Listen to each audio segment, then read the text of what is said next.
Nakapagkatay kami kahapon ng isang piraso na ito mga brad. Mamotorin natin mga brad. So ang dami palang lock na ito mga brad. Ito yung stress reliever dito ni Papadani mga brad. Itong mga pinapatuka niya hanggang sa ano. Nakapagkatay kami kahapon ng isang piraso na ito mga brad. Ito yung nangahabol. Kinagat ako bigla. Matapang to mga brad. Matapang. Kinagat ako bigla sa likod. Tinuka ako. Ayun mga brad, pupunta daw kami doon sa bahay ng biyanan ko. Wala na nakatira doon kasi mga brad. Dito kami sa bahay ng bayo ko na tumuloy ano. So dito na rin sila lahat. So mumotor tayo na lang. Kasi wala namang gamit yung motor dito mga brad. Nandito. So parada lang siya. Kaya mamotorin natin mga brad. Susi na ito. Kakaiba din ito mga brad. Dito yung motor tapos nauna siya doon sa kalsada. Paano si Bayaw Roland pumasyal doon sa ano nyo. Sa kanyang garden ano.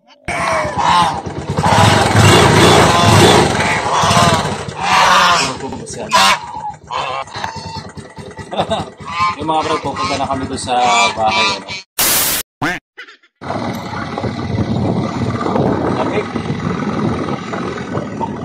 Sobrang may jacket pa. Nakasando pa. Kaya mga brad, dito na tayo ano. Sa bahay mga brad na aking misis. So ang dami palang lock na ito mga brad. Hindi pala basta mapasok to. May lock na doon, may lock pa dito. Ito sa pangalawang gate. Doon pala si Calrico nagkakape ano. Yung mga brad, nilinis namin yung bahay ng biyanan ko ano. Yan nga, kailan linisin. Kasi medyo malapit sa kalsada mga brad. Kaya yung alikabok talaga no, kahit 2 araw o 3 araw hindi madalaw, mabisita o malinis. Sobrang dumi, sobrang alikabok. Ito yung kusina oh.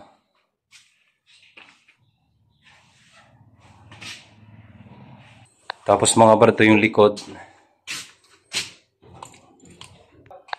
Yung likod mga brad oh. Tapos yung tambayan doon sa likod mga brad. Pagka medyo nainitan sa loob ano. Yan, pahingaan. Ay puso pa mga brad oh. Ano. Diyan pag naglalaba. Wala na mga brad wala nang halos natutulog dito. Sabi naman nila misis no, pagka nagbakasyon sila sa summer dito sila tutuloy. Para naman may tao yung bahay. Ay mga brad, nilinis niya oh. Kasi maalikabok. Sobra. So kahit February na, yan, ramdam mo pa rin yung Christmas dito. Picture ni Papalando ano, yung lolo namin mga brad. Yung Mr. Pogi nung ano ng Divisoria Santa Maria. Ito yan. May motor pala dito. Ano yung motor to? Nakakamiss yung duyan na to mga brad oh. Nakakatulog ako minsan dito oh. Duyan na to. O lahat ng pares, 10 piso na lang. Lahat ng pares. Dami oh. Nilinis siya ng mga brad pero nakakahiya naman. Papasok ulit yung tsinelas ko. Mga picture ng bayaw ko. Tsaka ng papa namin mga brad ano. Ano, kaya pa ba? Sipag niya mga brad oh. Pinagpawisan. Saktong exercise talaga yan. Tingnan mo naman mga brad yung nakolekt ng alikabok ko sa ilalim. Ay mga brad, tignan naman natin yung kwarto ano. So ng kwarto. Tabi-tabi po.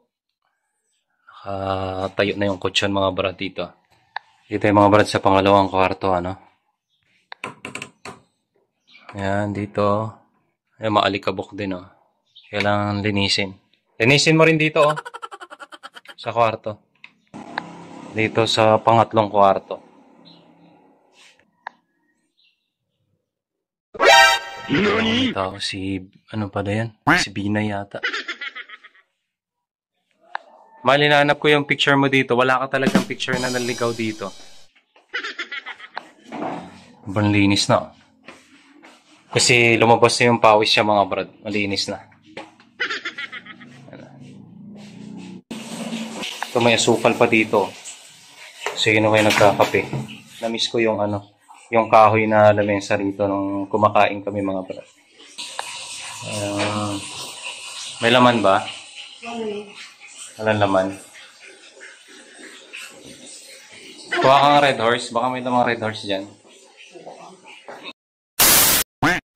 Wag naman talaga. May padilig-dilig pa.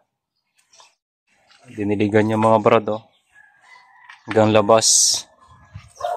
Ano? Sipag. Tapos maglinis, agdilig. Pero lumabas yung pawis mo. Pag gagawin mo? Magwalis? Tapos ka na magwalis sa loob, ah. Sa labas naman ang wawalisin mo. Yung mga brad na tapos na siya magwalis sa loob, ano, maglinis.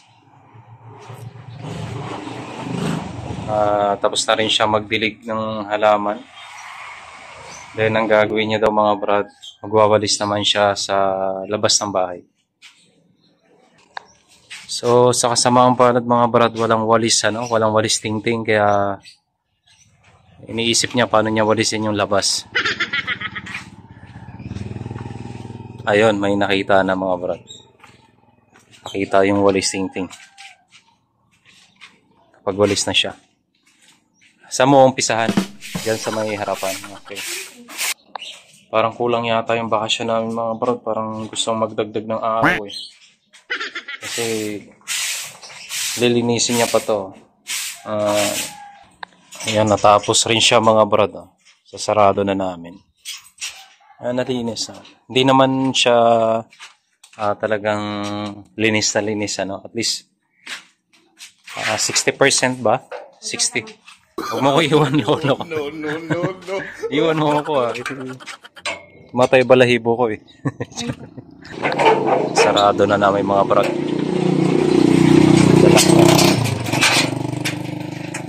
May lock dun sa loob, pati dito sa labas. Ano. Tapos napatay naman yung mga ilaw lahat. Pinatay mo lahat ng ilaw, no?